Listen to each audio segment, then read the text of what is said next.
혹시 갑자기 온몸에 미치도록 가렵고 막 붉게 부어오르는 경험 해보신 적 있으세요? 바로 두드러기인데요.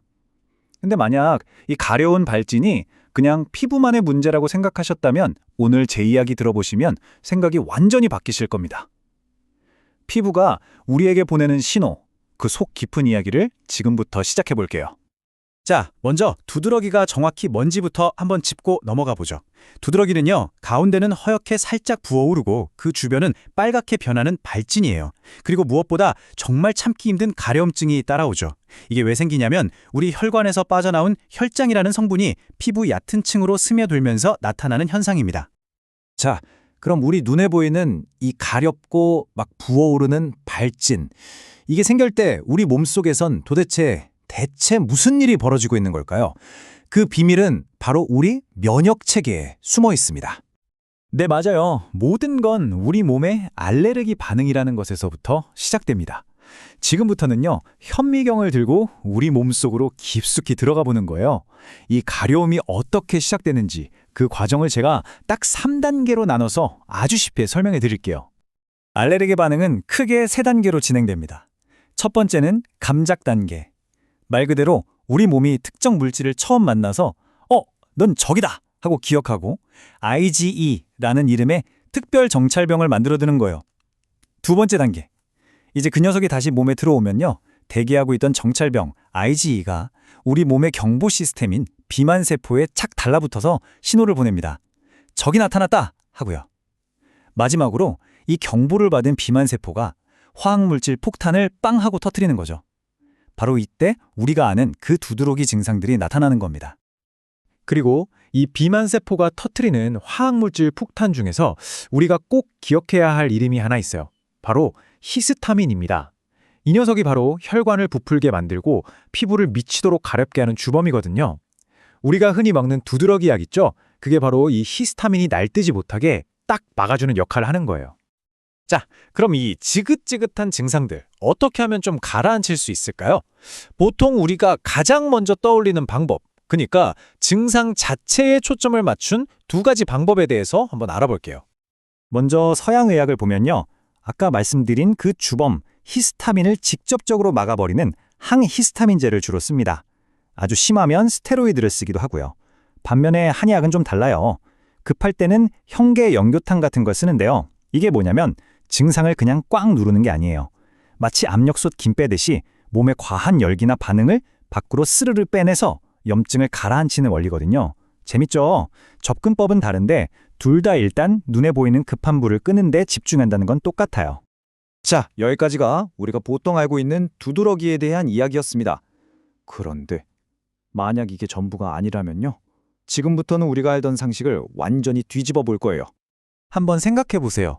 왜 약을 먹고 연고를 발라도 두드러기는 자꾸만 재발하는 걸까요? 혹시 피부는 그냥 신호를 전달하는 메신저고 진짜 문제는 전혀 다른 곳에 있는 건 아닐까요? 바로 이 지점에서 가장 중요한 생각의 전환이 필요합니다. 피부병은 피부병이 아니다. 이게 무슨 말이냐고요?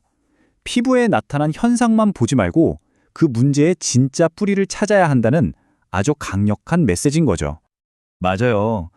두드러기는 그냥 피부가 좀 예민해서 생기는 게 아니라 우리 몸속 시스템에 빨간불이 켜졌다는 경고등일 수 있다는 거예요. 과민해진 우리 면역체계가 몸 안에서 만들어낸 염증과 독소들이 나 좀 봐달라고 피부를 통해 소리치는 거죠. 이 관점에서 보면 문제의 시작은 놀랍게도 피부가 아니라 바로 우리 장입니다.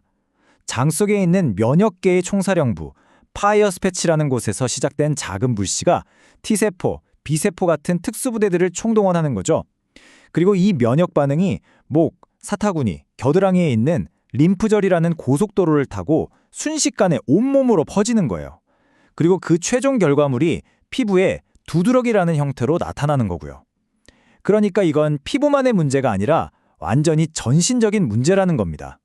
자, 원인이 이렇다면 해결책도 당연히 달라져야겠죠?